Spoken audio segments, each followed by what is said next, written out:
Il a tenu bon. La voix du motard se brisa tandis qu'il tentait de reprendre le contrôle. C'était juste une blague. Il était juste assis là. Une blague? La voix de Jacob resta glaciale. Mon père a versé son sang pour ce pays avant ta naissance. Il commandait des marines sur des champs de bataille qu'on ne pouvait même pas désigner sur une carte. Et tu l'as frappé parce que tu pensais que personne ne t'arrêterait. Le motard recula d'un pas, son audace diminuant à chaque respiration.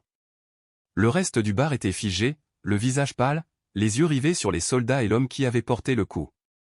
Le poids de leur inaction pesait plus lourd que l'air lui-même. L'un des hommes de Jacob s'avança et lui tendit un document plié. Jacob le déplia sans le quitter des yeux.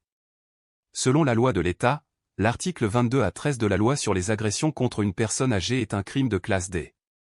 Étant donné que la victime est un ancien combattant décoré, les lois fédérales prévoient des peines plus lourdes. Mais je ne suis pas là pour vous faire la leçon de droit.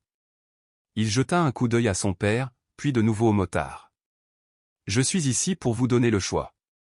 La salle retenait son souffle. Soit vous sortez de ce bar, vous vous rendez immédiatement au bureau du shérif et vous assumez vos responsabilités, soit je prends la décision et mon équipe s'assure que vous y êtes escorté, menotté, sous surveillance militaire, sous le regard de tous les médias de cet État. Le visage du motard était devenu blanc comme un linge. Ses amis, qui quelques instants plus tôt arboraient un sourire narquois, étaient maintenant raides comme la pierre, leur bravade s'évaporant. Après un silence douloureux, l'homme déglutit difficilement et murmura « J'y vais ». Bon choix, dit Jacob doucement. Le motard marchait, tête baissée, devant la foule silencieuse. Ses bottes raclaient le parquet tandis qu'il franchissait la porte dans le vent froid.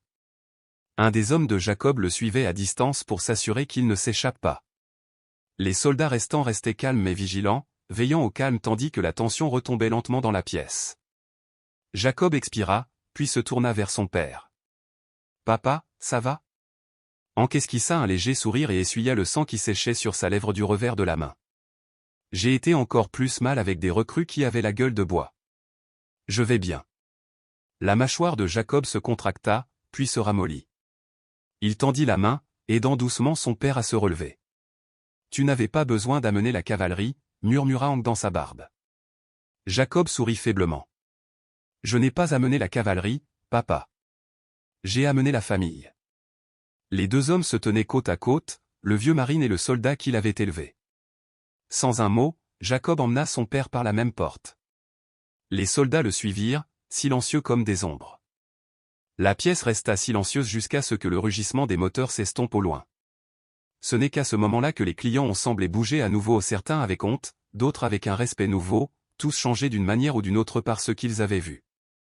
La leçon laissée derrière était simple mais indélébile. Le respect n'est pas facultatif. Et parfois, défendre ce qui est juste ne change pas seulement le cours d'un moment, cela change le cœur d'une ville. Il appela des renforts. Dehors, 2 voitures de patrouille du shérif arrivèrent, alertées plus tôt par le second de Jacob. Les adjoints entrèrent, visionnèrent la vidéo et, sans un mot, menottèrent le motard. Il n'y eut plus de résistance, juste un homme vaincu, traîné hors de la voiture sous le poids de sa propre ignorance. Mais Jacob n'avait pas fini. Il se tourna vers les clients. « Vous l'avez tous vu. Aucun d'entre vous n'est intervenu. Pas même un mot. » Sa voix, basse et contrôlée, traversait l'air épais. « Mon père a donné sa vie pour protéger ce pays. Et aujourd'hui, il était assis par terre, seul. » Un silence pesant emplit la pièce. La honte se lisait sur les visages. Personne ne le regardait dans les yeux. Il n'avait pas besoin d'être sauvé. Il avait besoin de témoins courageux. Les mots s'enfoncèrent plus profondément que n'importe quel point. L'atmosphère à l'intérieur du Melles Rotos devint plus froide que n'importe quelle tempête. Personne ne bougea. Personne ne parla. Même la table de billard au fond était abandonnée, la bille blanche reposant, isolée, comme un symbole de la fracture morale qui venait de se produire. Le colonel Jacob Callahan se détourna de la foule, la mâchoire serrée par une fureur sourde. Il retourna vers son père, posa une main ferme sur l'épaule de Hank et s'agenouilla à ses côtés. « Tu vas bien, vieil homme ?» Hank hocha la tête, le regard fixe. « J'ai pris des coups plus durs au Vietnam. Ce n'est pas le coup qui m'a fait mal, c'est le silence qui a suivi. » Jacob déglutit difficilement et se leva, se tournant vers le gérant du bar. Nous ne sommes pas là pour faire une scène, dit-il d'une voix plus calme mais toujours ferme. Mais cet endroit est devenu une leçon sur ce qui arrive quand la décence s'éteint en silence. Le gérant du bar baissa les yeux. On ne savait pas quoi faire. Défendre ce qui est juste n'est pas compliqué, répondit Jacob. Il suffit de le faire. Dehors, d'autres adjoints étaient arrivés, recueillant les dépositions des témoins. La vidéo avait déjà été transmise au procureur. Le motard, désormais menotté et humilié, était assis à l'arrière d'une voiture de police, sa bravade mise à nu. À l'intérieur, Hank se leva lentement. Ses jambes lui faisaient mal. Ses côtes lui rappelaient son âge. Mais sa posture restait digne. Il se tourna vers la foule. « Je venais ici chaque semaine pour prendre un café », commença Hank, la voix rauque avec l'âge mais ferme avec conviction. Non pas parce que je voulais boire, mais parce que cet endroit me donnait l'impression d'être chez moi. Il laissa ses mots reposer avant de continuer. J'ai porté l'uniforme pendant 30 ans. J'ai vu des frères mourir. J'ai vu ce pays changer. Mais jamais je n'ai cru qu'il oublierait le respect de ceux qui ont préservé sa liberté. Il regarda autour de lui dans la pièce, croisant brièvement le regard de chaque visage. Ce n'est pas ce que nous sommes. Pas en tant que ville. Pas en tant qu'Américains. Quand Hank eut terminé, les têtes étaient baissées. Certains yeux brillaient. Un homme près du jukebox murmura « Je suis désolé, monsieur ». Une autre voix ajouta « On vous a laissé tomber ». Jacob s'avança. « Ne vous excusez pas. Faites mieux la prochaine fois. C'est ainsi que vous honorez les hommes comme lui. » Et à partir de ce moment-là, tout a changé. 2 semaines plus tard, le Melles Rotos avait changé. Les panneaux militaires poussiéreux, utilisés comme simple décoration, avaient disparu. À leur place, l'honneur véritable avait pris racine. Au centre du bar se trouvait une vitrine. À l'intérieur se trouvait un drapeau américain plié, flanqué de la photo de Hank Callahan en uniforme et d'une plaque en laiton sur laquelle était écrit « En l'honneur de ceux qui ont résisté là où d'autres ne l'ont pas fait. Sergent-chef Hank Callahan, USMC, retraité. Défenseur de la liberté. Rappel de la dignité. » L'hommage avait été offert par des vétérans locaux qui s'étaient mobilisés autour de l'incident comme s'il s'agissait d'un appel aux armes. Le récit de l'agression, du silence et de la justice qui s'ensuivit s'était répandu à travers la ville comme une traînée de poudre. Mais surtout, il avait déclenché quelque chose de plus profond.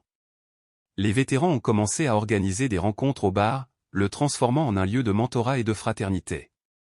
Les jeunes clients, qui autrefois croisaient les anciens soldats sans un regard, s'asseyaient désormais pour écouter attentivement les histoires de ceux qui avaient servi. Le lycée local a même invité Hank à prendre la parole lors d'une assemblée, où il a reçu une ovation debout de 600 élèves. Hank n'avait jamais cherché à attirer l'attention, mais maintenant qu'elle lui était parvenue, il l'a utilisée non pas pour faire honte, mais pour éduquer. Un soir doré, alors que le soleil se couchait sur les collines, Hank et Jacob étaient assis tranquillement à l'extérieur du bar, sirotant des limonades et regardant un groupe d'adolescents hisser des drapeaux le long de Main Street pour le Memorial Day. Jacob se renversa dans son fauteuil.